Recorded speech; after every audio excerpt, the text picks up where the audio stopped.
சரி, இன்றைக்கு பாஸ்டருடைய பிரசங்கம் தலைப்பு நான் ஆங்கிலத்தில் இப்படியாக நான் குரூப்பில் நான் போட்டிருந்தேன்.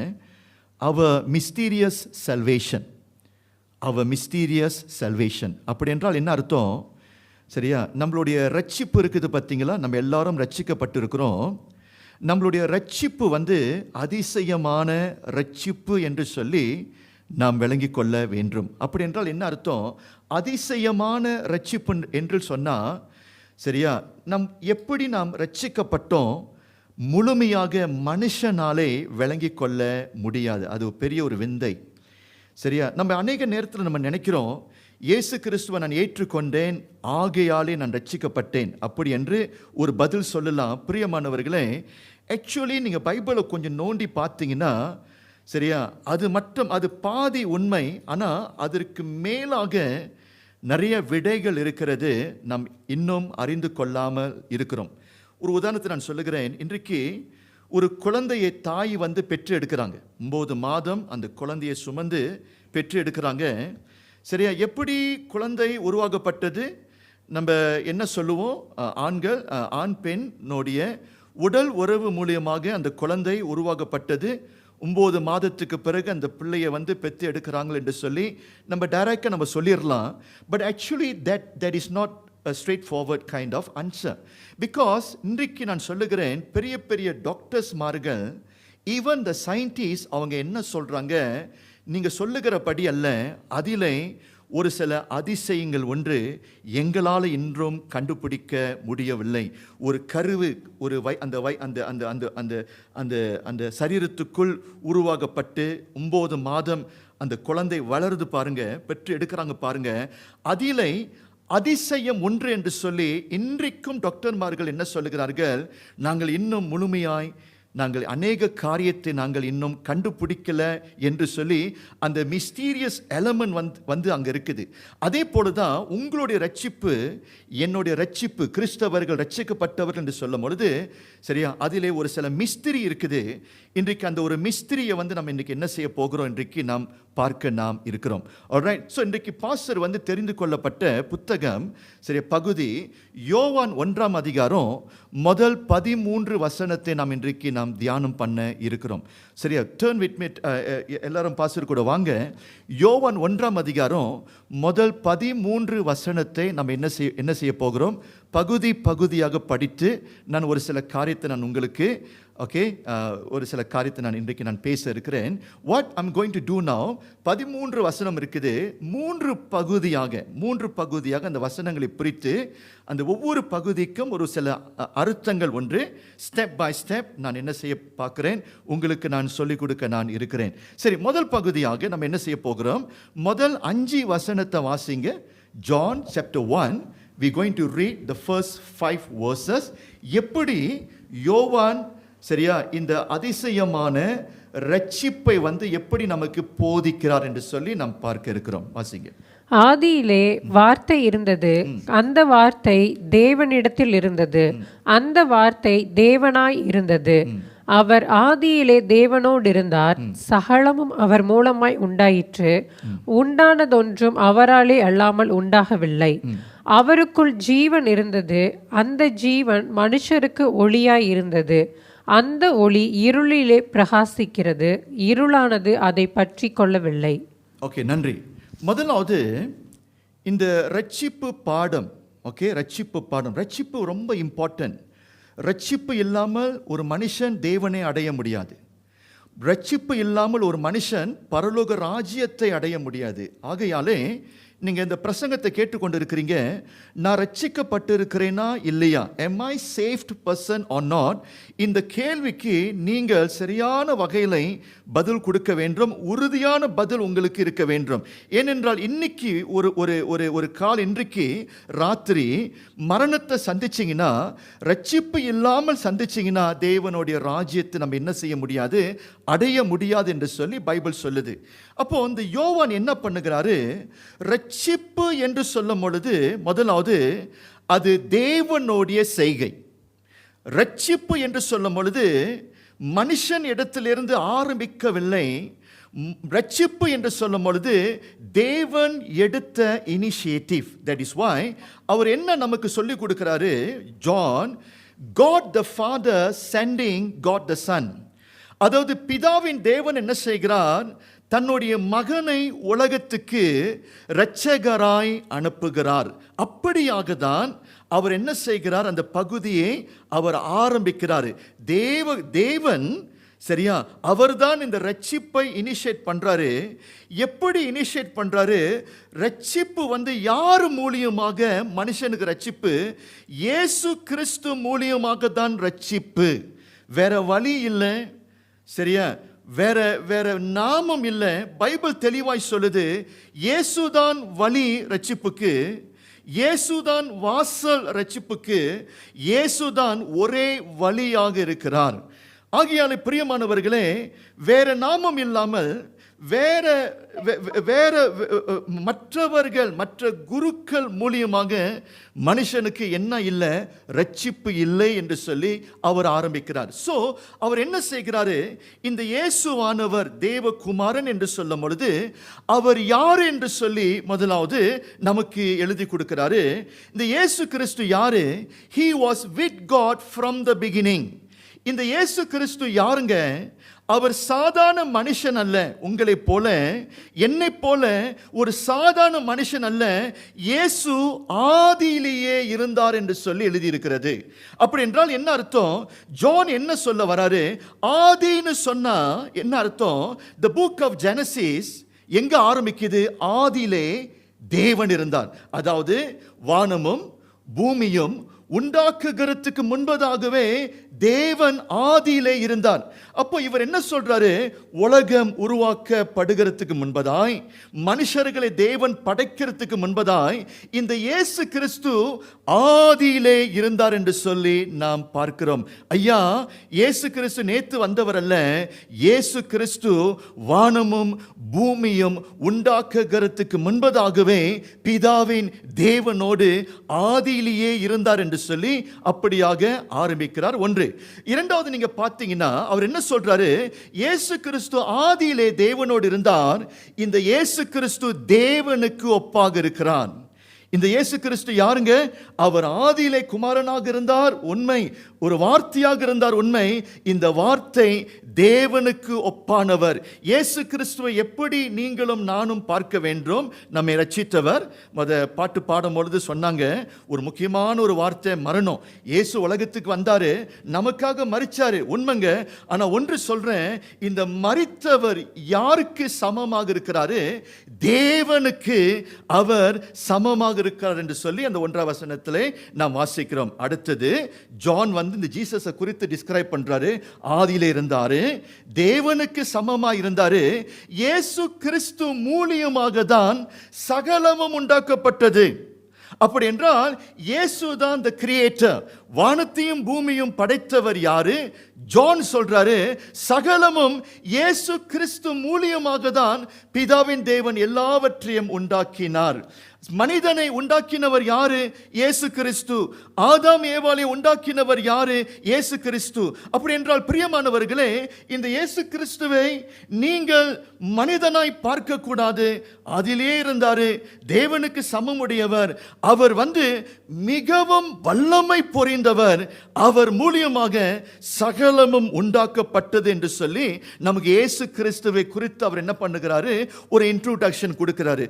அப்படி என்றால் பிரியமானவர்களே, நீங்கள் யோசிக்க வேண்டும், 2000 வருஷத்துக்கு முன்பதாய் பாலகனாய் இந்த இயேசு கிறிஸ்து உலகத்துக்கு வந்தார். பார்த்தீங்களா, யாரு ஆக்சுவலி அவரு, ஒரு சாதாரண பாலகனாக மட்டும் நீங்க பார்க்க கூடாது, மனுஷனாய் நீங்கள் பார்க்க கூடாது. அவர் யாரு, சகலத்தையும் படைத்த சர்வ வல்லமை உடைய தேவன் என்று சொல்லி பார்க்க நமக்கு அப்படி போன்ற ஒரு சிந்தை இருக்க வேண்டும். அது மட்டுமல்ல, சகோதரி வாசிச்ச அந்த வசனத்தில் அந்த 4வது பகுதியை நீங்க பார்த்தீங்கன்னா, in him was life, that life is the light of all men. இந்த இயேசு கிறிஸ்துக்குள் ஒரு ஜீவன் இருந்தது. எல்லாரும் சொல்லுங்க, ஜீவன் சொல்லுங்க, எல்லாம் சொல்லுங்க, ஜீவன் சொல்லுங்க. பாருங்க, இயேசு கிறிஸ்துவுக்குள் ஒரு ஜீவன் இருந்தது. என்ன ஜீவன்க? அந்த ஜீவன் எதை குறிக்குது? அந்த ஜீவனை நமக்கு கொடுத்திருக்கிறார். அதாவது அவருடைய பிள்ளைகளுக்கு அந்த ஜீவனை கொடுத்திருக்கிறார்.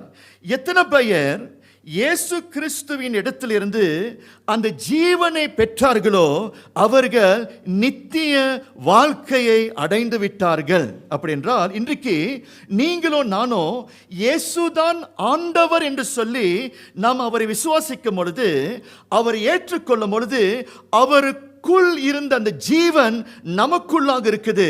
அந்த ஜீவன் நமக்குள்ளாக இருக்கிறபடினால் நாம் நித்தியமாய் ஒரு நாள் வாழ போகிறோம். மற்றவர்களுக்கு அந்த ஜீவன் இல்லை. இயேசு கிறிஸ்துவை அறியாதவர்களுக்கு அந்த ஜீவன் இல்லை. இந்த அறிந்தவர்கள் யாரு? திருச்சபை, சபைக்கு வருகிறவர்கள். இன்றைக்கு உங்களுக்கு ஒரு உறுதியான ஒரு காரியத்தை நான் சொல்லுகிறேன். மரணத்துக்கு பிறகும் நாம் எல்லோரும் பிழைப்போம். நித்தியமாய் நாம் வாழப் போகிறோம். ஏனென்றால் அவருக்குள் இருந்த ஜீவன் நமக்குள்ளாக இருக்குது. அந்த ஜீவனை பெற்றபடினால் இன்றைக்கு வெளிச்சத்தின் ஜனங்களாய் இருக்கிறோம். நம்ம எல்லோரும் யாரு? வெளிச்சத்தின் ஜனங்கள். That is why அவர் என்ன சொல்றாரு? In him was life, that life is the life of all mankind.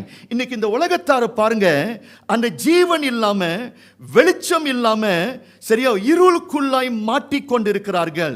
கிறிஸ்தவர்களோ யாரு? நீங்களும் நானும் யாரு? நித்திய ஜீவனை பெற்று வாழ்ந்து கொண்டிருக்கிறோம். அது மட்டுமல்ல, கண்கள் திறக்கப்பட்டு நம் எல்லாரும் வெளிச்சத்தின் ஜனங்களாய் இருக்கிறோம் என்று சொல்லி முதலாவது ஜான் என்ன சொல்லுகிறாரு? இந்த ரட்சிப்பை கொடுக்க போகிறார் இயேசு. பார்த்தீங்களா? அந்த இயேசு எப்படிப்பட்டவர் என்று சொல்லி முதலாவது அவரை நமக்கு இன்ட்ரோடியூஸ் பண்ணுகிறாரு. எல்லாரும் ஒரு ஆமீன் சொல்லுங்க.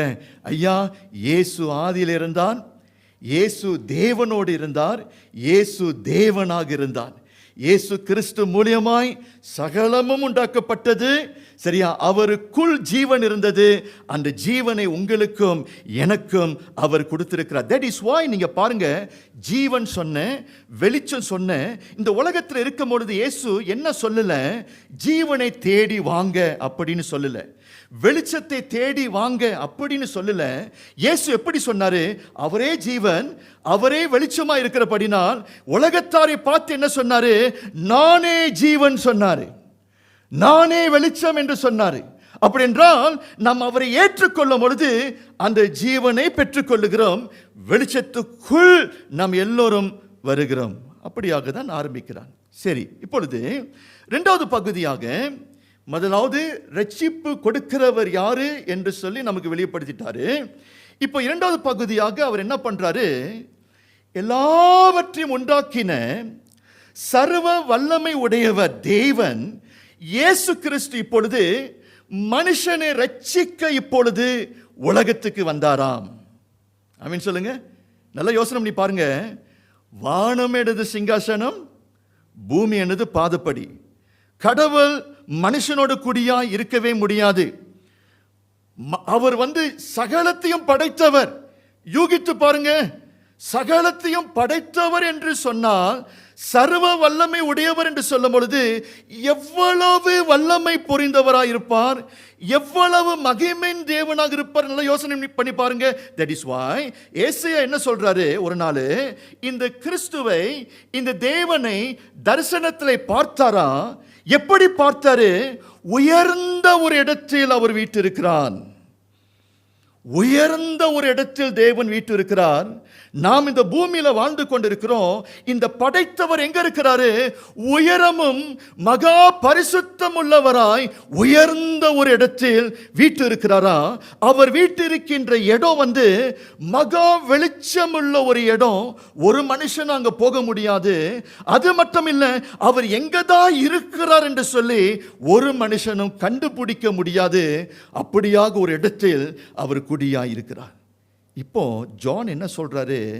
இப்படிப்பட்டவர் திட்டம் கொண்டு உலகத்துக்கு மனுஷனாய் வர வேண்டும் என்று சொல்லி இயேசு கிறிஸ்து பெயரை அந்த நாமத்திலே உலகத்துக்கு இப்பொழுது மனுஷனாய் வந்தார். தேவன் இப்பொழுது உலகத்துக்கு மனுஷனாய் வந்தார். ஏன் அவர் உலகத்துக்கு மனுஷனாய் வந்தார்? பில்லி கிரஹாம் ஒரு அருமையான ஒரு இல்லுஸ்ட்ரேஷனை கொடுக்கிறாரு. அதை சொன்னால் உங்களுக்கு ஏறக்குறைய உங்களுக்கு புரியும். இப்போ நான் மனுஷன், எறும்பு கூட நான் பேச முடியுமா? பேசவே முடியாது. எறும்பு அத்தனோடு இருக்குது, பேசவே முடியாது. இப்போ யூகித்து பாருங்க, அந்த எறும்பு என்ன பண்ணுது? பாதாளத்தை நோக்கி போகுது. முன்னுக்கு நெருப்பு எரியுது, இந்த எறும்பு வந்து இந்த பாதாளத்தை நோக்கி போகுது. நான் கத்தி சொல்றேன் எறும்பு கிட்ட, என்னுடைய மொழியில பேசுறேன், எறும்பு எறும்பு முன்னுக்கு பாதாளம் இருக்குது, நீ இப்படியே போய் கொண்டிருந்த எல்லாம் எரிஞ்சு சாம்பலாயிருவீங்கன்னு சொல்லி சத்தமா கத்தி பேசினா எலும்புக்கு என்னுடைய பாஷை புரியாது. எலும்பு என்ன நினைக்கும்? எறும்பு என்ன நினைக்கும்? ஏதோ லைட்னிங் தமிழ் எப்படி சொல்லுவாங்க? மின்னல் அடிக்குதுன்னு சொல்லும். ஏன்னா அதுக்கு புரியாது சத்தம். நான் என்ன பண்றேன்? அடுத்தது எப்படியாவது உதவி செய்ய வேண்டும் என்று சொல்லி இரண்டாவதாக நான் என்ன பண்றேன்? என்னுடைய கையை எடுத்து நான் என்ன பண்றேன்? ஒரு செவராக தடை பண்றேன். அங்க நெருப்பு சாரியா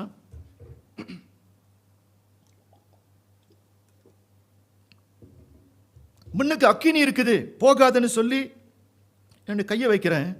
அது என்ன பண்ணும்? முன்னுக்கு பெரிய ஒரு செவர் இருக்குது, அது மேலே ஏறி என்ன பண்ணும்? போகும். அப்படி என்றால் நான் போடுகிற திட்டம் வந்து இப்பொழுது என்ன பண்ண மாட்டுது? நிறைவேற பண்ணல. பிகாஸ் நான் டிஃப்ரெண்ட் ஃபிகரில் இருக்கிற எறும்பு வந்து அத்தனோன்னு இருக்குது. அப்போ ஒரு இல்லுஸ்ட்ரேஷன் நான் கொடுக்குறேன். தேவன் என்ன பண்ணுகிறார்? இந்த மனுஷனை ரட்சிக்க வேண்டும் என்றால், இந்த மனுஷன் அழிந்து போகக்கூடாது, பாதாளத்துக்கு போகக்கூடாது என்றால் ஒரே ஒரு வழி, நான் ஆண்டவனாய் இருக்கிறேன், வானத்தையும் பூமியும் படைத்தவராய் இருக்கிறேன், மகிமை புரிந்தவராய் இருக்கிறேன். ஒரு திட்டம் பிதாவின் தேவன் கொடுக்கிறாரு. மகனே இயேசு கிறிஸ்துவே, இந்த உலகத்துக்கு நீ பாலகனாய், உலகத்துக்கு ஒரு மனுஷனாய் போக வேண்டும் என்று சொல்லி இயேசு உலகத்துக்கு மனுஷனாய் வருகிறார். அப்படி என்றால் நல்ல கவனிங்க, ஏன் அவர் மனுஷனாய் உலகத்துக்கு வந்தாரு? அவர் உங்களையும் என்னையும் நேசிக்கிறபடினான். நல்லா யோசிங்க. அவர் உலகத்துக்கு மனுஷனாய் வர வேண்டும் என்றால் அவருடைய பட்டம், அவருடைய பதவி, அவருடைய மகிமை எல்லாவற்றையும் ஒதுக்கி மனிதனாய் உலகத்துக்கு, அதுவும் பாவமான உலகத்துக்கு மனுஷனாய் வந்தார். எதற்கு வந்தார்? உங்களையும் என்னையும் ரட்சிக்க. அவர் அவனமாய் உங்களையும் என்னையும் நேசிக்கிறபடினால் இயேசு கிறிஸ்து மனிதனாய் வந்தார்.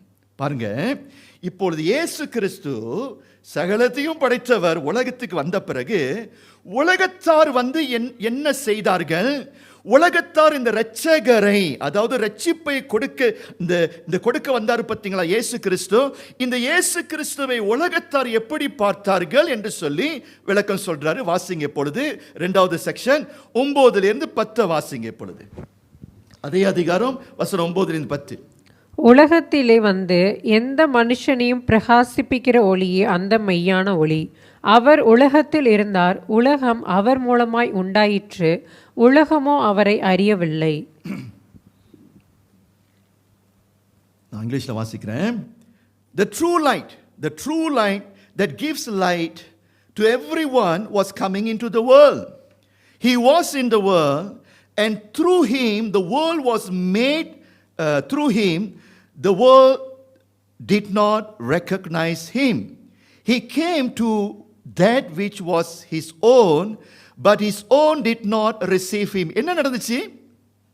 வானத்தையும் பூமியும் படைத்தவர் மனுஷனை மீட்க வந்தாரு. உலகத்துக்கு வந்தாரா? உலகமோ அவரை ஏற்றுக்கொள்ளவில்லை. எப்படி எழுதியிருக்கிறாரு? The world failed to recognize him. உலகம் அவரை ரெக்கக்னைஸ், எப்படி தமிழ் எழுதியிருக்குதுமா? அறியவில்லை. I like the word. நல்லா கவனிங்க.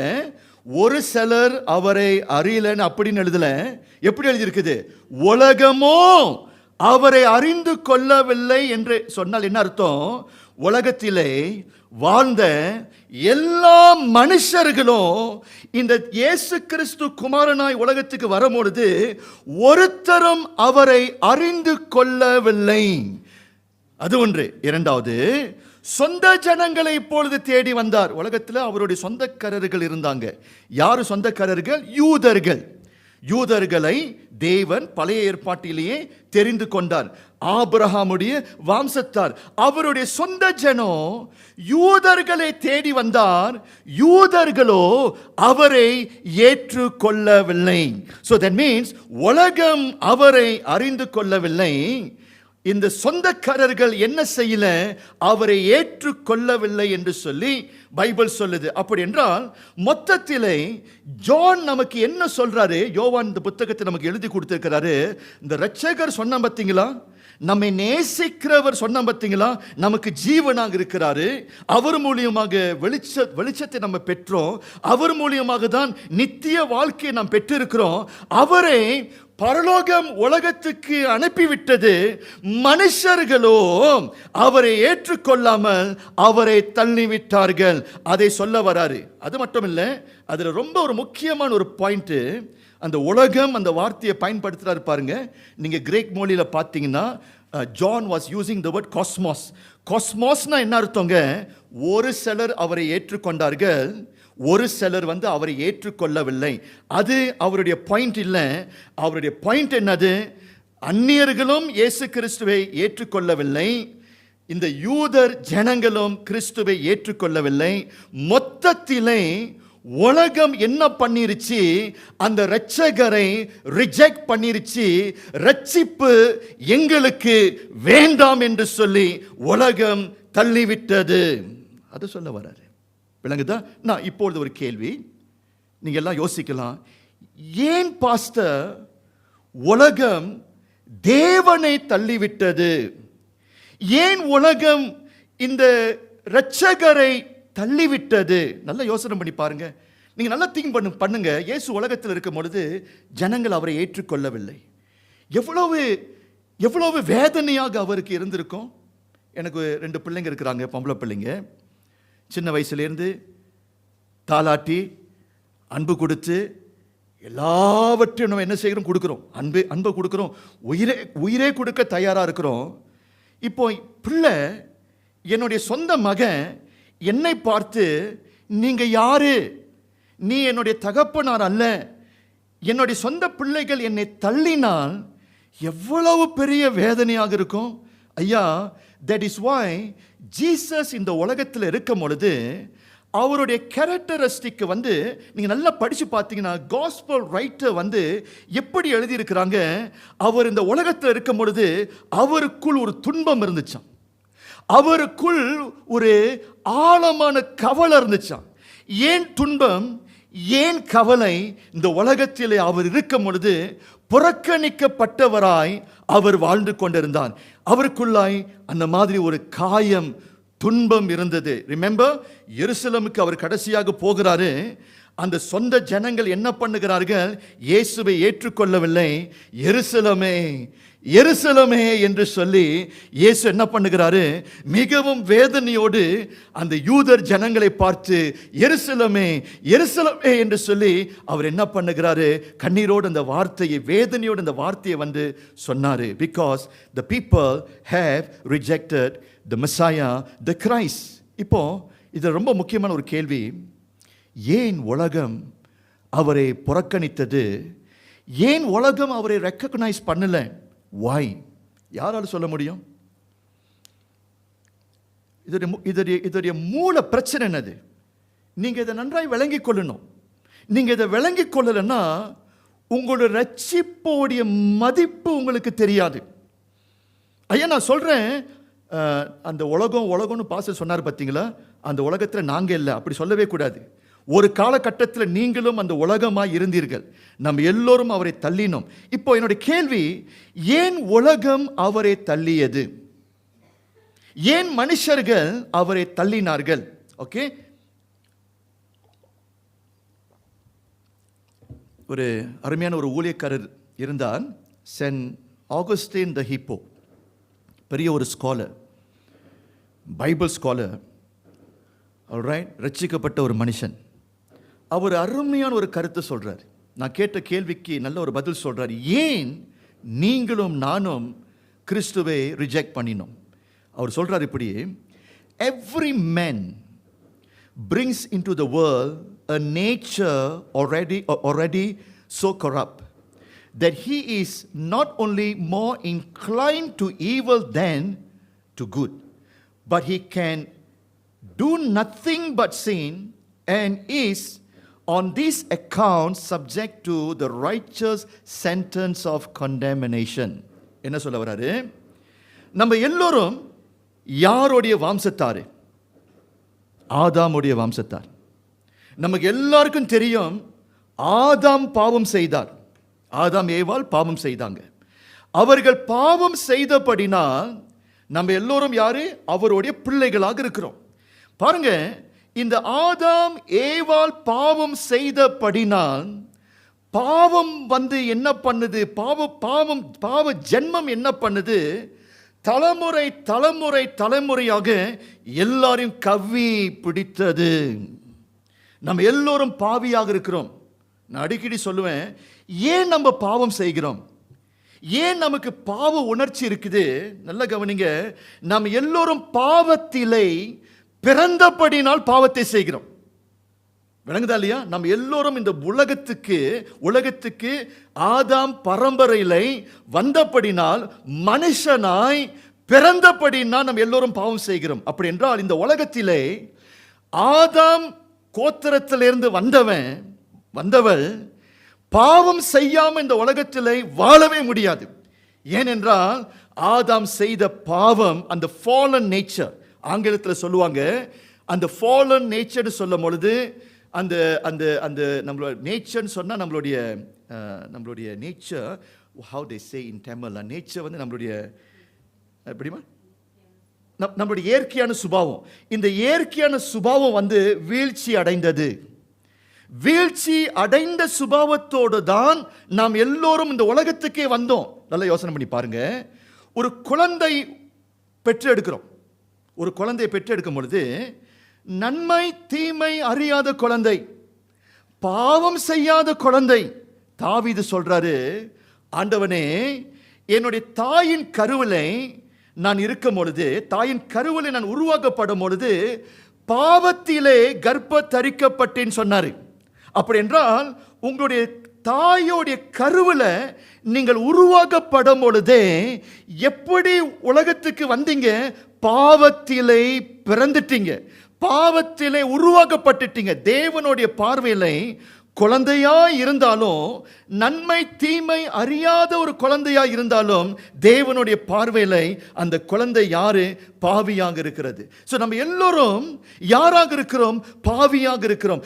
ஆகையாலே நல்ல கவனிங்க, நமக்கு அந்த பாவமான சுபாவம் இருக்கிறபடினால் நல்லதை நம்மால் என்ன பண்ண முடியாது? எடுத்துக்க முடியாது. நம்முடைய சுபாவம் எல்லாம் எப்படிப்பட்டது?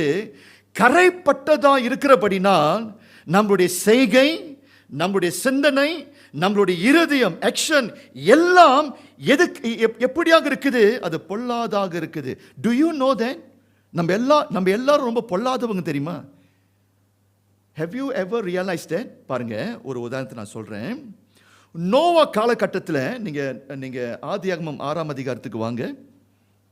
5வது வசனத்தை வாசிக்க போகிறோம். வாசிக்கிறதுக்கு முன்ன பாஸ்டரை பாருங்க, நான் ஒரு விளக்கம் சொல்றேன். I just want to show to you this. Noah காலகட்டத்தில் என்ன நடந்துச்சு? நோவா காலகட்டத்திலே தேவன் என்ன பண்ணினார்? உலகத்தை அழித்து போட்டார். ஆக்சுவலி உலகத்தையே அழிச்சிட்டார். அதுதான் பாயிண்ட். நீங்க நோவா காலகட்டத்தை நீங்க பார்த்தீங்கன்னா உலகத்தையே அழிச்சிட்டாரு. அவருடைய கிருபை நிமித்தம் ஒரே ஒரு குடும்பத்தை பாதுகாத்தாரு. அது பிறகு நான் அந்த பாயிண்ட்க்கு வரேன். ஆனால் மொத்தத்தில் என்ன பண்ணிட்டாரு? எல்லா மனுஷ குலத்தை அழித்து போட்டார். எப்படி அழிவு வந்துச்சு? 40 நாள் இந்த உலகத்திலே மழை பெஞ்சிச்சான். 40 நாள் 40 இரவு, 40 days and 40 nights. சரியா? அந்த வெள்ளம் ஏறி உலகத்தையே அழித்து போட்டார். பாருங்க, நமக்குள்ளாக ஒரு கேள்வி எழும்பலாம், ஏன் கடவுள் இவ்வளவு பொல்லாதவராக இருக்கிறார்? Why God is so evil? Why this evil God destroy the innocent humankind? அப்படிதான் நம்ம நினைக்கிறோம். சரியா? ஏன் கடவுள் அன்பு பாராட்டாம, இரக்கம் பாராட்டாம, ஏன் அன்றைக்கு வாழ்ந்த எல்லா மனித குலத்தை அழித்து போட்டாரு? அதுக்கு காரணம் இருக்குது. கடவுள் சொல்றாரு, மேலேந்து பார்த்தாரா, மனுஷனை பார்த்தாரா, இந்த ஆதாம் கோத்திரத்தை பார்த்தாரு. இந்த மனுஷன் எப்படி வாழ்ந்தான்? 6ஆம் அதிகாரம் 5ஆம் வசனத்தை வாசிங்க. நான் இங்கிலீஷ்ல அதை வாசிச்சிடுறேன். The Lord saw how great the wickedness of the human race had become on the earth, and that every inclination of the thoughts of the human heart was only evil all the time. வாசிங்க. மனுஷருடைய அக்கிரமம் பூமியிலே பெருகினது என்றும் அவன் இருதயத்து நினைவுகளின் தோற்றமெல்லாம் நித்தமும் பொல்லாததே என்றும் கர்த்தர் கண்டு.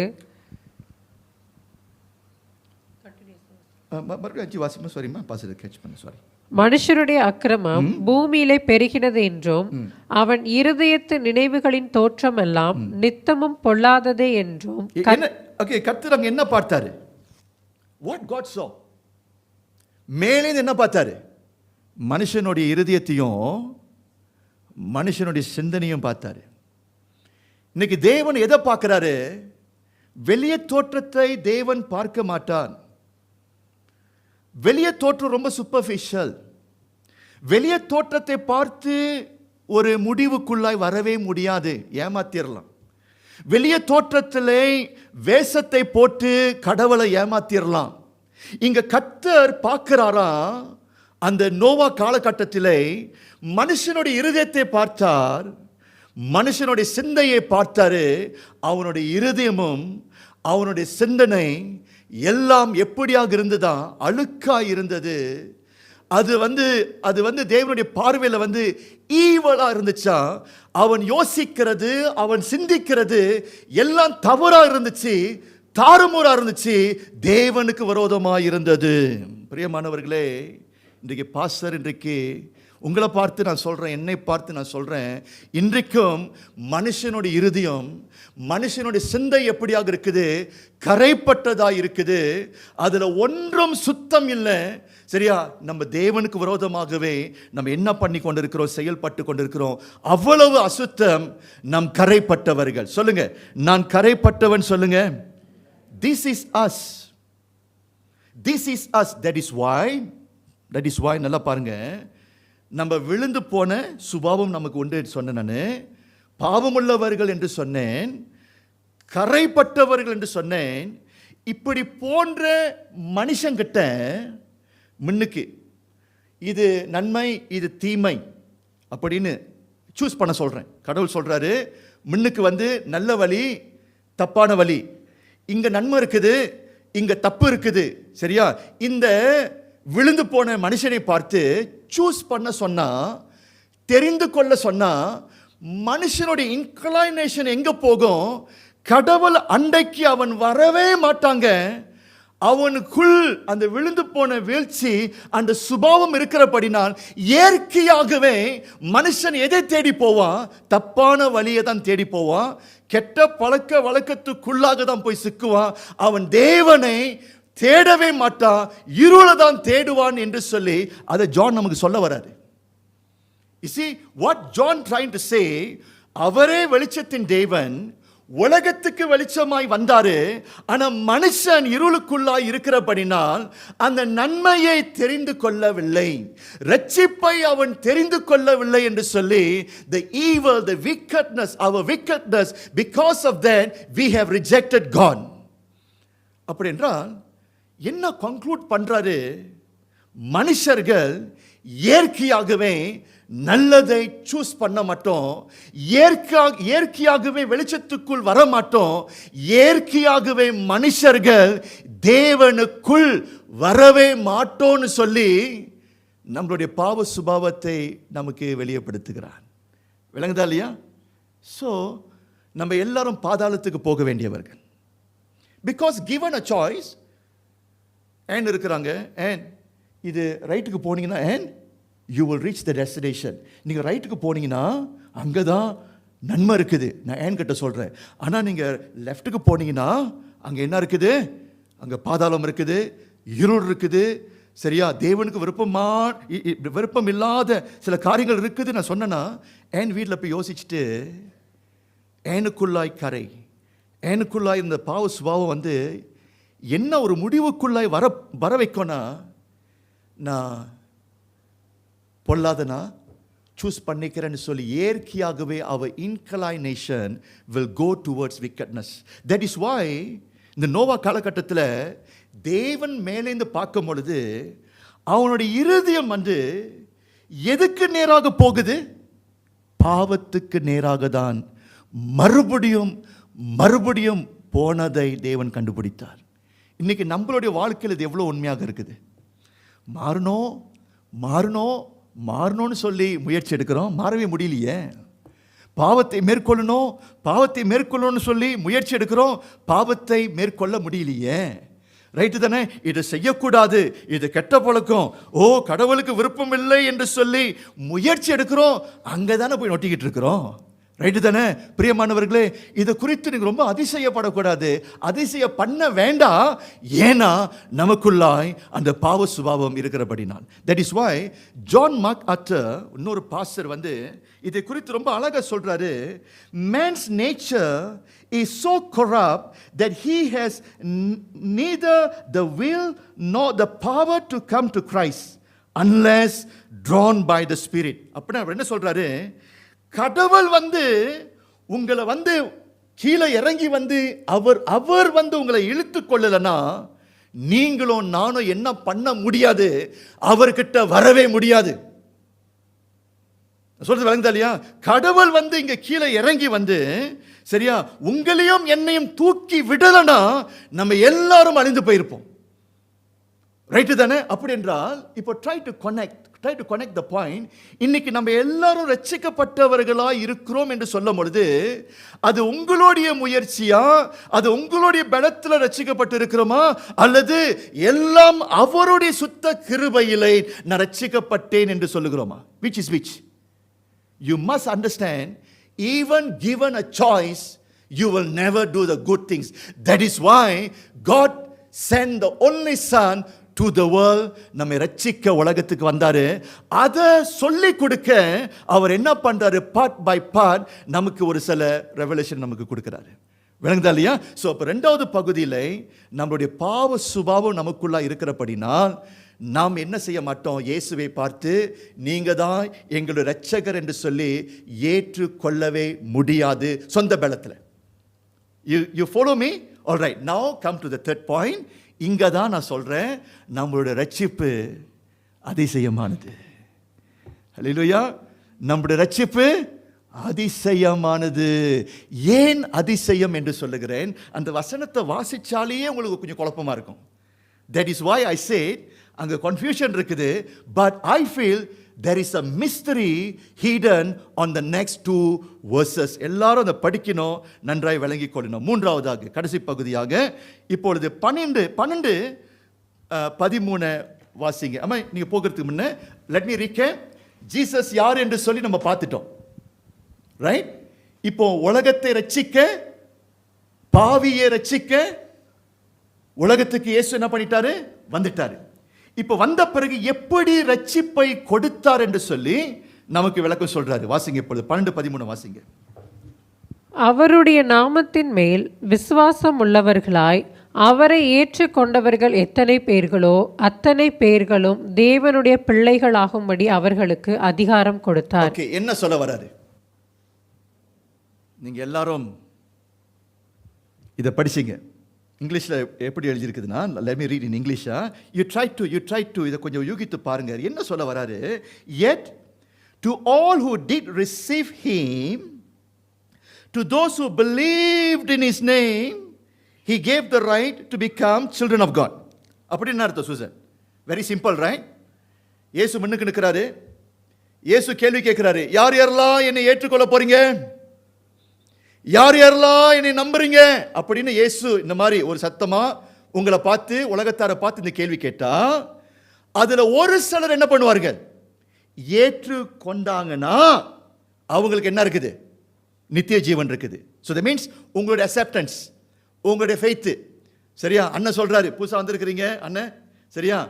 இயேசு தான் ஆண்டவர். பிரதர் ஸ்ரீதாஸ் சொல்றீங்க, இந்த இயேசு தான் எனக்கு வேண்டும், அவர் தான் இரட்சகர் என்று சொல்லி நீங்க அவரை ஏற்றுக்கொண்டால், if you say yes to him, அவர்களுக்கு தேவன் எதை கொடுக்கிறாரு? அந்த ஜீவனை கொடுக்கிறார், நித்திய வாழ்க்கையை கொடுக்கிறார். பட் பை த வே, இதுக்கு முன்ன ஜான் என்ன சொல்லிட்டாரு? உலகத்துக்கு வந்தாரா, உலகமே அவர் என்ன பண்ணிருச்சு? தள்ளிருச்சே. சொந்த ஜனங்களை தேடி வந்தாரு, சொந்தக்காரனே விரட்டிட்டானே. அப்படி இருக்கும் பொழுது இது எப்படி இதை அண்டர்ஸ்டாண்ட் பண்றது? சாய்ஸ் கொடுத்தா கூட, சத்தமா இயேசு இந்த கேள்வி கேட்டா கூட ஒருத்தர் என்ன செய்ய மாட்டான்? கை தூக்க மாட்டான். ஆனா சொல்றாரு, ஒருத்தன் இயேசு கிறிஸ்துவை விசுவாசித்தால், விசுவாசம் சொல்லுங்க, விசுவாசம் சொல்லுங்க. ஒரு மனுஷனுக்கு விசுவாசம் இருக்கணும். ஒரு மனுஷனுக்கு விசுவாசம் இருந்துச்சுன்னா, விசுவாசம் சொல்லும்போது நம்பிக்கை, ட்ரஸ்ட், ரைட்? ஒரு மனுஷன் இயேசுவை விசுவாசிக்கும் பொழுது, அவர்தான் ஆண்டவர் என்று அறிக்கை செய்யும் பொழுது அவர்களுக்கு அந்த அதிகாரத்தை கொடுக்கிறார். ஆனா நல்லா கவனிங்க. சரி, கொஞ்சம் பாஸ் பண்றேன். அடுத்த வசனத்தை வாசிங்க. Now you might understand better. அடுத்த வசனத்தை வாசிங்க. அவர்கள் இரத்தத்தினாலாவது மாம்ச சித்தத்தினாலாவது புருஷனுடைய சித்தத்தினாலாவது பிறவாமல் தேவனாலே பிறந்தவர்கள். தேவனாலே பிறந்தவர்கள். இந்த ரெண்டையும் கனெக்ட் பண்ணினீங்கன்னா, இங்கிலீஷ்ல நான் வாசிச்சிடுறேன். So you will understand. Children born not of natural descent, nor of human decision, nor of human decision or husband's will, but born of God. Born of God. அப்படி என்றால் கண்டிஷன் என்னது? விசுவாசம் இருக்கணும். Condition. That is why faith வந்து ரொம்ப important. உலகத்தையே ஜெயிக்கும் ஜெயம் விசுவாசம். விசுவாசம் இல்லை என்றால் தேவனுடைய அண்டைக்கு வர முடியாது. நமக்கு எல்லாருக்கும் இருக்க வேண்டிய ஒரு முக்கியமான ஒரு வரம் விசுவாசம் இருக்கணும். ஆனா பிரியமானவர்களே, இந்த ரெண்டு வசனத்தை வச்சு பார்த்தீங்கன்னா, அந்த விசுவாசம் இருக்குது பார்த்தீங்களா, for you to say yes. அந்த விசுவாசம் இருக்குது பார்த்தீங்களா, for you to accept him. அந்த விசுவாசம் வந்து உங்களுடைய இடத்திலிருந்து வரவே முடியாது. அந்த விசுவாசத்தை யார் உங்களுக்கு கொடுக்க வேண்டும்? தேவன் இடத்திலிருந்து விசுவாசம் வரமாய் உங்களுக்குள்ளாக வந்தாதான் அந்த விசுவாசத்தில் இயேசு கிறிஸ்துவை பார்த்து நீர்தான் ஆண்டவர் என்று சொல்லி உங்களால் ஏற்றுக்கொள்ள முடியும். விளங்குதா இல்லையா? அப்படி என்றால் இன்னைக்கு என்னுடைய மனசார நான் சொல்லுகிறேன், இயேசுதான் ஆண்டவர் என்று சொல்லி நான் விசுவாசிக்கிறேன். என் மனைவி என்ன சொல்றாங்க? இயேசுதான் ஆண்டவர் என்று சொல்லி விசுவாசிக்கிறாங்க. ஆனா இதுல ஒரு பெரிய ஒரு கேள்வி, அந்த விசுவாசம் இருக்குது பாத்தீங்களா, அந்த வரம் சொன்ன பாத்தீங்களா, அது என்னுடைய விசுவாசமா, தேவன் இடத்திலிருந்து வந்த விசுவாசமா? இந்த உலகத்துக்கு வந்தார்ல, உலகம் அவரை ஏற்றுக்கொள்ளல. சொந்த ஜனங்களை தேடி வந்தாரியா, சொந்த ஜனங்களை ஏற்றுக்கொள்ளல. ஆனா ரட்சிக்கப்படணும்னா விசுவாசம் இருக்கணும். அப்படி என்றால் ஜான் என்ன சொல்ல வராரு? அந்த பிரைஸ்லெஸ் சேவிங் ஃபெய்த் இருக்குது பார்த்தீங்களா, அந்த சேவிங் ஃபெய்த்தை வந்து முதலாவது யார் உங்களுக்கு கொடுக்கணும்? தேவன் இடத்திலிருந்து நீங்கள் பெற்றுக்கொள்ள வேண்டும். அந்த ஃபெய்த் உங்களுக்குள்ளாக இருந்தாதான், அந்த விசுவாசம் உங்களுக்கு வரமாய், ஒரு ஈவாய், இலவசமாய் நீங்க அதை பெற்றுக்கொண்டாதான் நீங்கள் என்ன செய்ய முடியும்? இயேசுதான் ஆண்டவர் என்று சொல்லி உங்களால் என்ன பண்ண முடியும்?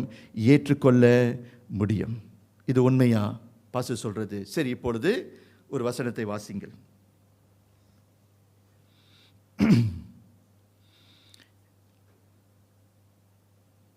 எபேசியர் 2ஆம் அதிகாரத்துக்கு வாங்க. வசனம் 8லேருந்து 9 வாசிங்க. இந்த அண்டர்லைன் பண்ணுங்க. This is so important for you to understand your own salvation. 8லேருந்து 9 வாசிங்க. கிருபையினாலே விசுவாசத்தை கொண்டு ரட்சிக்கப்பட்டீர்கள். ஓகே, எப்படி? கிருபையினாலே விசுவாசத்தை கொண்டு ரட்சிக்கப்பட்டீர்கள். அதான் கண்டிஷன். என்னது? விசுவாசம் இல்லாமல் ரட்சிப்பு இல்லை. ஓகே, அடுத்த வசனத்தை வாசிங்கம்மா. இது உங்களால் உண்டானதல்ல. இது உங்களால் உண்டானது அல்ல. அடுத்தது, இது தேவனுடைய ஈவு. இது தேவனுடைய ஈவு. அடுத்தது, ஒருவரும் பெருமை பாராட்டாதபடிக்கு இது கிரியைகளினால் உண்டானதல்ல. உண்டானது அல்ல. இங்கிலீஷ்ல, for it is by grace you have been saved through faith, and this is not from yourself, it is a gift of God, not by works, so that no one can boast. என்று இருக்கிறாரு. இயேசுதான் ஆண்டவர் என்று சொல்லி ஏற்றுக்கொண்டுட்டாரு. பந்தா பண்ணக்கூடாது என்று நீங்களும் பந்தா பண்ணக்கூடாது, யாருமே பந்தா பண்ணக்கூடாது. ஏன்னா அந்த விசுவாசத்தை கொடுத்தவரே யாரு? என்று if God choose not to give that gift of faith to you, you cannot say yes to him. That is why அவருடைய ஆர்கியூமென்ட் என்னது? என்ன பைபிள் நமக்கு சொல்லி கொடுக்குது? ரட்சிப்பை பெற்றவர்கள் பெருமை அடையக்கூடாது. ரட்சிப்பை பெற்றவர்கள் என்ன சொல்லக்கூடாது? இது என்னுடைய சாதனை, நான் செய்தேன், என்னுடைய புண்ணியம், நான் செய்த நன்மைகள், திருச்சபையில வந்து இந்த ஊழியத்தை பண்ணினேன், நான் பிரசங்கம் பண்ணினேன், பாஸ்டராக இருந்தேன், என்னுடைய புண்ணியத்திலே ரட்சிப்பை பெற்றேன் என்று ஒருத்தனும் சொல்லவே முடியாது. ஐயா, இன்றைக்கு நீங்களும் நானும் ரட்சிப்புக்குள் வந்துட்டோம் என்றால், இன்றைக்கு அந்த விசுவாசம் உங்களுக்குள்ள வேலை செய்து பார்த்தீங்களா? அந்த விசுவாசத்தை கொடுத்தவரை யாரு? தெய்வன் என்று சொல்லி மறந்து போயிடக்கூடாது. That is why எபிரேயர் நிருபத்திலே என்ன சொல்றாங்க? விசுவாசத்துக்கு ஆரம்பம், விசுவாசத்துக்கு முடிவு யாரு? கிறிஸ்து. Christ is the author and the finisher of your faith. அப்படி என்றால் உங்களுக்குள் விசுவாசத்தை கொடுத்தவர், ஆரம்பித்தவர் கர்த்தர். சரியா? முடிக்கிறவரும் கர்த்தருக்குள் வாழ்ந்து இந்த பிரயாணத்தை முடிக்கக்கூடிய அந்த விசுவாசத்தை உங்களுக்கு உறுதியாய் கொடுக்கிறவரும் யாரு? கர்த்தர். ஹல்லேலூயா சொல்லுங்க. What a message. இன்னைக்கு நம்ம எல்லோரும் இயேசு ஆண்டவர் சொல்லுகிறோம். திருச்சபையே எல்லாரும் சொல்லுங்க, இயேசு ஆண்டவர் சொல்லுங்க. இயேசு விசுவாசிக்கிறேன் சொல்லுங்க. நல்லது. ஆனாலும் நான் சொல்றேன், இன்னைக்கு வாயை திறந்து இயேசு ஆண்டவர் சொல்றீங்க பார்த்தீங்களா? அந்த விசுவாசம் உங்களுக்குள் தேவன் உங்களுக்கு கொடுத்தார். ஒரு நாள் I still remember, deliverance ministry நான் செய்யும் பொழுது ஒரு தாய் அப்படியே ஆடிக்கிட்டு இருந்துச்சு. உள்ளுக்கு அருள் வந்துருச்சு. ஏதோ ஒரு கெட்ட ஆவி உள்ளுக்கு வந்துருச்சு. நாக்கெல்லாம் தொங்க போடுறாங்க. சரியா தான் பேசி கொண்டிருந்தாங்க. இப்பொழுது அவங்களுடைய வார்த்தைலாம் கொச்ச வார்த்தையாக வருது. வாடா போடான்னு பேசுகிறாங்க. இதுக்கு முன்ன தான் தம்பி பாஸ்டர்னு சொன்னாங்க. ஆனால் அந்த கெட்ட ஆவி வந்த பிறகு அவங்களுடைய வார்த்தைலாம் கொஞ்சம் வேறு மாதிரி போகுது. அடிக்க வராங்க, சண்டை போட வராங்க. எல்லாம் விட்டா கொலையே பண்ணியிருப்பாங்க. அந்த தாய் ஒரு முரட்டு தாயாக மாறிட்டாங்க. நீங்கள் பாருங்க, அந்த தாயை பார்த்து நான் சொல்கிறேன், இயேசு ஆண்டவர் சொல்லுங்க, இயேசு ஆண்டவர் சொல்லுங்க. சொல்லவே மாட்றாங்க. She refused to do that confession. இயேசு ஆண்டவர் இல்லை, இயேசு தெய்வம் இல்லை என்று சொல்லி அவங்க என்ன பண்றாங்க? சண்டை போடுறாங்க. அதிலிருந்து எனக்கு என்ன தெரிஞ்சிச்சு? இருதயம் கரைப்பட்டிருந்தபடினால் அவங்களுக்குள், சரியா, அந்த உலகத்தின் அதிபதி பிசாசு அவங்களுக்குள் குடியா இருக்கிறபடினால், நான் சொன்ன அந்த ஈவு பார்த்தீங்களா? அந்த அந்த விசுவாசம் சொன்ன பார்த்தீங்களா?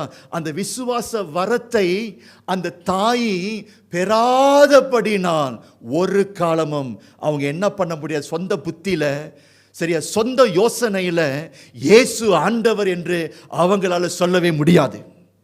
நான் ஒன்று சொல்றேங்க, அந்த வரத்தை தேவன் அந்த தாய்க்கு கொடுக்கலனா அந்த தாய் ரட்சிப்புக்குள்ளாய் வரவே முடியாது. You must understand that. சரியா? ஸோ அந்த வகையில் ரட்சிப்பை நாம் விளங்கி கொள்ள வேண்டும். ஸோ ஒரு பகுதியில், ஒரு ஒரு ஒரு பக்கத்தில் நம்ம என்ன நினைக்கிறோம்? நான் அவரை விசுவாசித்தபடினால் ரட்சிக்கப்பட்டேன். ஆனால் மிஸ்திரி என்னதுங்க? நீங்க சொல்றதுல உண்மை இருக்குது. உங்களுடைய விசுவாசத்துல தான் நீங்க ரட்சிக்கப்பட்டீங்க, உண்மை. ஆனா நீங்க சரியா முழுமையாய் படிச்சு பார்த்தீங்கன்னா அங்க ஒரு மிஸ்திரி இருக்குது. It is not entirely like that. தேவன் எனக்கு கொடுத்த விசுவாசம் படி எனக்கு அவருக்கு விசுவாசத்தை கொடுத்தபடினால் நான் அறிக்கை செய்தேன், நான் ரட்சிக்கப்பட்டேன். சரி, can you see the mystery? Can you see the mystery? இதை நீங்கள் மறந்து போகவே கூடாது. இன்னைக்கு ரட்சிக்கப்பட்டு சபைக்குள்ளாய் உட்கார்ந்து இருக்கிறீங்கன்னா எல்லாம் தேவனுடைய சுத்த கிருபை. தட் இஸ் வாய் பைபிள் என்ன சொல்லுது? உங்களையும் என்னையும் உலக தோற்ற முதலை பிதாவின் தேவன் இயேசு கிறிஸ்துவுக்குள் நம்மை தெரிந்து கொண்டார். சொல்லுங்க, தெரிந்து கொண்டார் சொல்லுங்க. ஐயா, இன்றைக்கு இயேசு ஆண்டவர் இல்லை என்று சொல்லி உலகம் பேசி கொண்டிருக்குது. ஆனா அவர்கள் நடுவிலே ஒரு சில கூட்டத்தார் விசுவாசிகள் இயேசு ஆண்டவர் சொல்றீங்க பாத்தீங்களா? ஏனென்றால் இந்த உலகத்தில் அநேக லட்சத்தின் ஜனங்கள் இருக்கிறார்கள், கோடி கோடி ஜனங்கள் இருக்கிறார்கள். அவர்கள் மத்தியிலிருந்து ஒரு சிலரை தேவன் என்ன பண்ணினார்? தெரிந்து கொண்டார். தேவன் உங்களையும் என்னையும் தெரிந்து கொண்டபடினால் இன்னைக்கு நம்ம எல்லாரும் இந்த இடத்தில் உட்கார்ந்து இருக்கிறோம், வாழ்ந்து கொண்டிருக்கிறோம், மகிழ்ச்சியா இருக்கிறோம். ஆமென். We are the chosen one. You got to thank God. Lord, இத்தனை ஜனங்கள் இருக்கிறாங்க, எங்களை நீங்க தெரிந்து கொண்டீங்க. Now, choose என்ன அர்த்தம்? தெரிந்து கொண்டார் என்றால் என்ன அர்த்தம்? இப்போ ஒரு மங்கல 10 ஆப்பிள் இருக்குது. ஒரு ஆப்பிள் நான் என்ன பண்றேன்? எடுக்கிறேன், சூஸ் பண்றேன். அப்படின்னா ஒரு ஆப்பிள் நான் எடுக்கிறேன், செலக்ட் பண்ணிட்டேன், சரியா? மற்ற 9 ஆப்பிள் நான் செலக்ட் பண்ணல. ஸோ யூ மஸ்ட் அண்டர்ஸ்டாண்ட், சரியா? காலிங் இருந்துச்சுன்னா தெரிந்து கொண்டார் என்று சொல்லும் பொழுது தெரிந்து கொள்ளப்படாதவர்கள் இருக்கிறார்கள். அப்பதான் அது சரியா வரும். எல்லாரையும் தெரிந்து கொள்ளவில்லை, ஒரு சிலரை கிறிஸ்துவுக்குள் தெரிந்து கொண்டார். தட் இஸ் வாய் இந்த உலகத்திலே ரட்சிக்கப்பட்டவர்கள் இருக்கிறார்கள், ரட்சிக்கப்படாதவர்கள் இருக்கிறார்கள். இந்த ரட்சிக்கப்பட்டவர்கள் யாரு? உலக தோற்றம் முதலே பிதாவின் தேவன் கிறிஸ்துவுக்குள் அவர்களை தெரிந்து கொண்டபடினால், அந்த விசுவாசம் அவர்களுக்கு ஊற்றப்பட்டபடினால் அவர்கள் இயேசு ஆண்டவர் என்று சொல்லி ஏற்றுக்கொண்டார்கள். இப்ப பாருங்க, now you connect the dots. ஆதாம் காலகட்டத்திலே உலகமே, சாரி ஆதாம் காலம் இல்ல, நோவா காலகட்டத்திலே உலகமே அழிஞ்சிருக்கணும். ஆனா யார் அழிஞ்சு போகல? நோவாவும் நோவாவுடைய குடும்பம் அழிஞ்சு போகல. ஏன்னா அவங்களுக்கு அந்த விசுவாசம் இருந்துச்சு. அந்த விசுவாசத்தை கொடுத்தவர் யாரு? கர்த்தர். You get the point? சோதம் கொமோராவை முழுவதும் கர்த்தர் என்ன பண்ணினாரு? அழிச்சு போட்டாரு. யார் அழிஞ்சு போகல? யார் அழிஞ்சு போகல? லோத்து அழிஞ்சு போகல. லோத்தோடைய 2 பொம்பளை பிள்ளைங்க அழிஞ்சு போகல. ஏன்னா அவங்களுக்கு சேவிங் ஃபெய்த் அவங்களுக்கு இருந்துச்சு. விளங்குதா இல்லையா? ஐயா, லட்சத்தின் ஜனங்கள் பாலும் தேனும் ஓடுகிற தேசத்துக்கு நேராய் போனார்கள், உண்மை. ஆனா அந்த லட்சத்தின் ஜனங்கள் மத்தியிலே யோசுவாவுக்கும் அது கேலப்புக்குள் வித்தியாசமான விசுவாசம் இருந்துச்சா? அப்படிதான் இருக்குது. they had different spirit, they have a different faith. யார் அந்த different spirit, அந்த different அந்த அந்த அந்த அந்த விசுவாசத்தை கொடுத்தவர் யாரு? கர்த்தர். ஆகையாலே மற்றவர்கள் யாருமே உள்ளுக்கு போக முடியல, இவர்கள் இருவர்கள் போனார்கள். ஏன் கர்த்தர் இதை நமக்கு எழுதி கொடுத்திருக்கிறாரு? இந்த அடிப்படையில் உங்களுடைய ரட்சிப்பை நீங்கள் பார்க்க கற்றுக்கொள்ள வேண்டும். நான் முடிக்க இருக்கிறேன். இந்த பாடத்தில் இருந்து நம்ம என்ன கற்று அறிகிறோம்? ஒரு சில points. I'm going to finish. Firstly, we are so blessed. It gave us a deep peace and assurance. It gave us hope of eternal life. Amen. நம்ம எல்லாரும் கொடுத்து வைத்தவர்கள், அப்படிதானே? பலா உங்களை நான் சூஸ் பண்ணியிருக்கிறேன். பலா உங்க குடும்பத்தில் எல்லாம் ரட்சிக்கப்பட்டாங்களா? இல்லையே. உங்க குடும்பத்தில் நீங்க மட்டும்தான் ரட்சிக்கப்பட்டிருக்கிறீங்க. மற்றவங்களுக்கு எப்போ வரும் நமக்கு தெரியாது. பட் இன்னைக்கு நீங்க ரட்சிக்கப்பட்டவங்களா உட்கார்ந்து இருக்கிறீங்க பார்த்தீங்களா? இந்த உலகத்திலே வாழ்க்கையை முடித்த பிறகு பரலோகத்தை அடைய போகிறீங்க. நீங்க எவ்வளவு மேன்மையான ஒரு சிச்சுவேஷன் இருக்கிறீங்க. பெரிய ஒரு ஆசீர்வாதம். தட் இஸ் வாய் திருச்சபை என்று சொல்லும் பொழுது பிரித்தெடுக்கப்பட்டவர்கள் நம்ம எல்லோரும் யாரு? இந்த உலகத்திலிருந்து பிரித்தெடுக்கப்பட்ட ரட்சிக்கப்பட்டவர்கள். இந்த ரட்சிப்பை அறிந்து சந்தோஷமாய் வாழ வேண்டும், சந்தோஷமாய் வாழ வேண்டும், மனமகிழ்ச்சியோடு வாழ வேண்டும். ஏனென்றால் நமக்கு நித்திய வாழ்க்கை நமக்கு காத்துக் கொண்டிருக்குது. In Christ we are chosen. கிறிஸ்துவுக்குள் தெரிந்து கொள்ளப்பட்டவர்கள். அப்படியாய் நம்பிக்கையோடு வாழ வேண்டும். ஒரு பாடம். இரண்டாவது, this perspective will humble ourselves. God never chose me because I'm good. நம்ம எல்லாம் நல்லவர்கள் என்று சொல்லி இந்த இடத்துல கூடி வரல. நிறைய புண்ணியம் பண்ணியிருக்கிறோம். நாங்கள் எல்லாம் நிறைய புண்ணியம் பண்ணியிருக்கிறோம். எங்களை பார்த்து அவர் சூஸ் பண்ணினார். இல்லைங்க, அது அப்படி வரவே வராது. உலக தோற்றம் முதலே உங்களை தெரிந்து கொண்டான். நன்மையும் தீமையும் நீ செய்யவே இல்லை. இது அவருடைய அனாதி சித்தம். God is sovereign. God is so great. அவரை பார்த்து நீங்க கேள்வி கேட்கவே கூடாது. ஏன் பாஸ்டர் இந்த ஆப்பிள் நீங்க சூஸ் பண்ணுனீங்க, அந்த 9 ஆப்பிள் நீங்க சூஸ் பண்ணலையே? You cannot ask God that question. Who are you? நம்ம யாரு to ask that question to God? God is sovereign. God is almighty. God has chosen us. So நம்ம ஹம்பலா வாழணும். நம்ம எல்லாரும் யாரு? நம்ம எல்லாரும் அழிந்து பாதாளத்துக்கு போக வேண்டியவர்கள். ஆனாலும் அவருடைய பிரதான கிருபையிலே உங்களையும் என்னையும் தன்னுடைய குமாரன் இயேசு கிறிஸ்துவுக்குள் நம்மை தெரிந்து கொண்டார். ஆமென். இந்த அடிப்படையான நம்பிக்கை நமக்கு இருக்கணும். மூன்றாவது சொல்லி, இது ரொம்ப முக்கியம். ஏன் இந்த பாடம் நமக்கு முக்கியம்னா, our perspective of evangelism will change. இந்த உலகத்தை நீங்கள் ரசிக்க முடியாது. நம்ம சுவிசேஷத்தை போய் சொல்லும் பொழுது எல்லாம் உங்களுடைய செய்தியை கேட்டு ரட்சிப்புக்குள்ளாய் வந்துருவாங்கன்னு சொல்லி, சரியா, செய்ய வேண்டிய வேலையை நீங்கள் செய்யுங்க. ஜெபிக்கிறோம், பாரம் எடுக்கிறோம், சுவிசேஷத்தை சொல்லுகிற வேலை நம்மளுடைய வேலை. ஆனால் கட்டாயப்படுத்தி நீங்கள் ஞானஸ்தானத்துக்குள்ளாய் வரணும், அவங்கள முக்கி எடுத்தணும்னு சொல்லி யாருமே நம்ம என்ன செய்யக்கூடாது, கட்டாயப்படுத்தக்கூடாது. நம்ம கொஞ்சம் பொறுத்து இருக்கணும். கர்த்தரிடத்திலிருந்து அந்த விசுவாசம் அவங்களுக்குள்ளாய் வரணும்.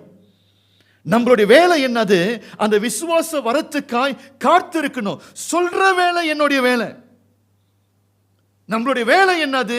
சுவிசேஷத்தை சொல்லணும். விசுவாசத்தை கொடுக்கிறவர் யாரு? கர்த்தர். அதை நம்ம மறந்து போயிடவே கூடாது. நம்ம என்ன பண்றோம்? மேனிப்புலேட் பண்றோம். எப்படியாவது அந்த நம்பிக்கை வருகிறதுக்கு அரிசி கொடுத்துருவோம். நம்ம எதை கொடுத்துருவோம்? அரிசி கொடுத்துருவோம். எப்படியாவது அவங்களுக்குள்ளாக அந்த இயேசு கிறிஸ்துவுக்குள் நம்பிக்கை வருகிறதுக்கு நம்ம பணத்தை கொடுத்துருவோம், ஏதாவது உதவி செய்வோம். நம்ம என்ன பண்றோம்? மேனிப்புலேட் பண்றோம். ஐயா நல்லது செய்யலாம், ஆனா ரட்சிப்புக்குள் வழி நடத்துகிறது நம்ம வழி நடத்தலாம். ஆனா ரட்சிப்புக்குள் கொண்டுட்டு வருகிறவர் யாரு? only God can save. So நீங்க எவாஞ்சலிசம் ஃபீல்ட்ல போய் ஊழியம் செய்யும் பொழுது சொல்லுங்க, ஜெபம் பண்ணுங்க, சரியா, இதெல்லாம் செய்யணும். ஆனா அவங்கள கட்டாயப்படுத்தவே கூடாது. ரட்சிப்பு கர்த்தருடையது. அல்லேலூயா சொல்லுங்க. நான் சொல்றது உங்களுக்கு புரியுதா இல்லையா? சரி, இந்த ரட்சிப்பை நம்ம எல்லோரும் பெற்று வாழ்ந்து கொண்டிருக்கிறோம். சரியா? கர்த்தர் உங்கள் எல்லோரையும் ஆசீர்வதிப்பாராக. கண்ணில் மூடி நாம் ஜெபிப்போம்.